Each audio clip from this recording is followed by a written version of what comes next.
merremi me këto probleme. Unë kaq kisha se nuk po zgjatem raportin, sigurisht e trajtova shkurt. Në raport ka dhe gjetje interesante. Për shembull, në kohën e pandemisë, unë po them një rast, nëse e keni pa, nëse e keni lexu, në kohën e pandemisë, kush thot cili sektor të gjend më afër dhe jepen alternativa, aty sektori policisë e tjerë, kush ta ka dhënë mbështetjen.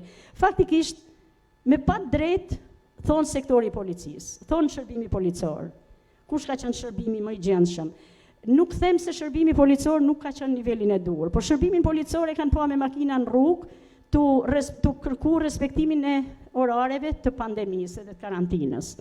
Vetëm këte mund të ketë bën, sigurisht atje shumë nga gratë që kanë qenë dhunume janë drejtu prapë policisë, për shkak se nuk e kanë informacionin, dhe kjo shumë e vërtet, mungon informacioni që në teritorin e bashkisë, në administratën e bashkisë, ka një zyrë vendore që merret me këto probleme, dhe kanë thënë me pa drejt, në fakt ka qenë sektori i shërbimit social në bashki që ju ka dhënë këtë ndihmë, që është gjend më afër. Por ato ku të shkojnë, ti kontaktojnë, ti thonë, ti japin informacion, dhe të rrisin edhe autoritetin e vetës tyne, se shkojmë atje për të dhënë paketa ushqimore, le të themi e ka dhënë ky, është azyra vendore, është sektori për krahje sociale, shërbimi social ai që po i vjen ndihmë këtyre njerëzve në nevojë. Faleminderit se unë s'po zgjatem më, se nuk e dim, duket se di interesi si jashtë. Faleminderit, ju kërkoj ndjes. Por natyrisht unë nuk e di jashtë zonja që merret me problemet e shërbimit social. Të përgjithësisë gjinore, po strukturat ekzistojnë, po në fakt duhet dim në mënyrë të përhershme si funksionojnë këto struktura, se kur vjen puna për te policia, tjera është pjesa fundore ajo, që kërkohet ndihma e forcës. Kështu që, po, Simon Kolla.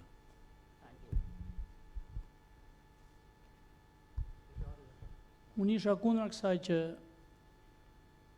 gratë dhe dhunura të trajtohen me ndihma ushqimore, siç pretendoi. Për arsye sepse do të na shtohet dhuna më tepër, se do të mjeten këtë një me qetin kot edhe s'do të ketë më, do të bëhet mishmash, nuk kemi ku me marr lek për as pushunima. A njëndër këto mund ta bëjnë vetë dhe ti thuhet do të shej lek, do të shej ata hiç, mos më thënë, unë nuk e shef të arsyeshme ta që thuti. Edhe në radhë dytë unë shoh që nuk ka dhunë familje kaj që ka nevojë për thesmelli, po dhuna në familje është ato si duan një dërdëran, duan një gjë më të madhe. Nuk nga luksi, nuk është dhuna në familje, nuk është aty ku ka varfëri, po dhuna në familje unë e shikoj që është aty ku ka më tepër luks. Prandaj unë jam kundër kësaj. Kundër kësaj që tha ti ndihmë me trajtim ushqimor, sepse do të na shtohet dhuna në familje dhe desha di edhe një gjë, meqense pasi investigu, a ka pas ndonjë grua që ka dhunu burrin në një rast specifik se mund të ketë edhe nga këto? Të gjitha ato që edhe është specifikuar. Të gjitha ato gra që nuk kanë kohën, kuptohet që dhunojnë burrat. Me zyshen kemi qenë në terren, edhe nga intervistat e kryme vetëm gratë kemi pas problem, edhe ata me kushtet vështira ekonomike kryesisht. Dhe pra ata mundohemi të nxjisim dhe të sensibilizojmë që mos të mbyllen, po të kërkojnë ndihmë sociale, psikologjike deri në fund të shteti. Një sekundë se ka kërkuar aty. Për sa i përket programit që thanë parafolësit, gjithmonë bëhen kërkesat dhe ato zonjat dhe ata zotërit që duhet vinë të japin një shpjegim, nuk vinë. Sepse ndodh, kjo arsye nuk e di, ti si kryetar këshilli do t'i marrësh dhe masa.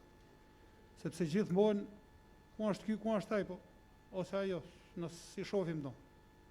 Me na dhënë do shpjegime, do arsye. Për sa i përket asaj si tha Simoni, duhet me hek rakinë Simon për lokalet, se pinë shkojnë në mbesin gratë më pa. Se kujtet se ishin hallet me raki, por me raki shtohen nuk kish. Faleminderit. Po, faleminderit. Grazie. E secondo Po. Zoti Luka. E pastaj idem po. Unë du ta falenderoj Komisionin e Barisë Zgjenore për punën e bërë që ka bë, në detaje na shpjegoj, dhe një sugjerim kisha për sektorin e financës të bashkisë, njëkohësisht edhe për kujdesin social. Kjo ndihmë dhe ky raport shoqërohet në detaj, por njëkohësisht duhet mbështetet edhe me mundësi financiare nga bashkia. Ne me propozimin e kryetarit të bashkisë kishim një fond special për paketa ushqimore për këtë kategori, dhe para një mbledhje ne bëm një ndryshim buxheti goxha 3.2 milion besoj që kaloi nga paketë ushqimore në drejtim tjera të bashkisë, emergjencë civile, dhe unë du të bëj një sugjerim sepse problemet financiare në bashkinë tonë dhe në shumë bashki për efekt pandemisë do të kemi probleme. Po ky fond i paket që është të mos lëvizi, të mos na vijë për ndryshim buxhet, po të jetë mbështetje të kësaj kategorie. Faleminderit.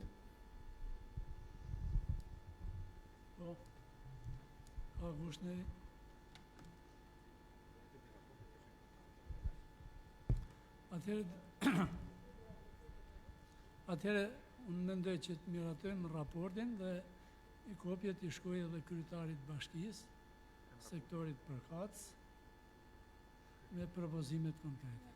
Kush është dakord? Kundra? S'ka abstenim? S'ka. Miratohet. Atëherë fillim me pikën e parafonit të rendititës, miratimin e zgjedhjes kryetarëve dhe kryesive të fshatrave të bashkisë.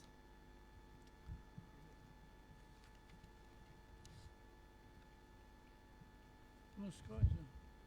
S'prej shkon.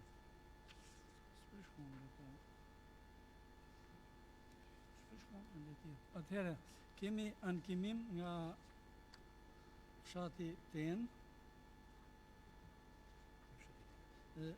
Fushlumth, po? Unë mendoj që t'i kalojmë listën, e pastaj të marrim ankimimet. Po të përjashtojmë këto fshatra? Po, përjashtoj atë që ka. Atëherë, kemi ankimim për fshatin Ten dhe fshatin Fushlumth. Ndërsa për Kodërshenin do e kalojmë, por nuk e kemi kalu këtu, sepse nuk është zgjedhur kryetari i fshatit. Atëherë përjashtojmë Tenën dhe fshatin Fushlumth, edhe po patjetër. Edhe atëherë kush është dakord me listën përjashtu këtyre dy fshatrave, tre fshatrave?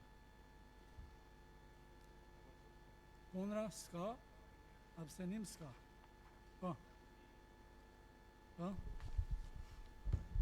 Kry plak të të shkelqim Nikol Ndej.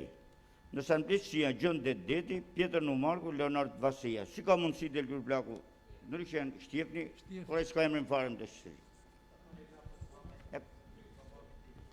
E para, e dytë edhe një korrigjim ke thira, nga pring Markolla, këthe pring nuk pringa. Pa.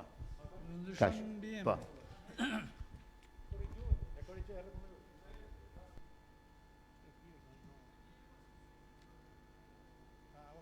Nuk është Gjon Deti, po është Stefan Nikol Ndaj.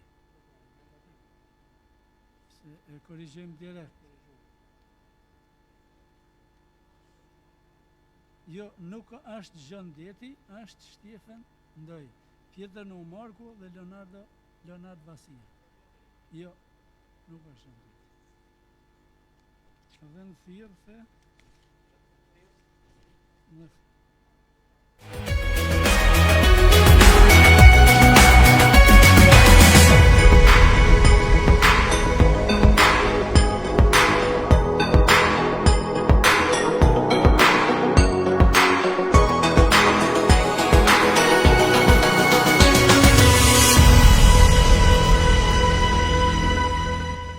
Atëherë, lutëm thirrët të vjen rreshi.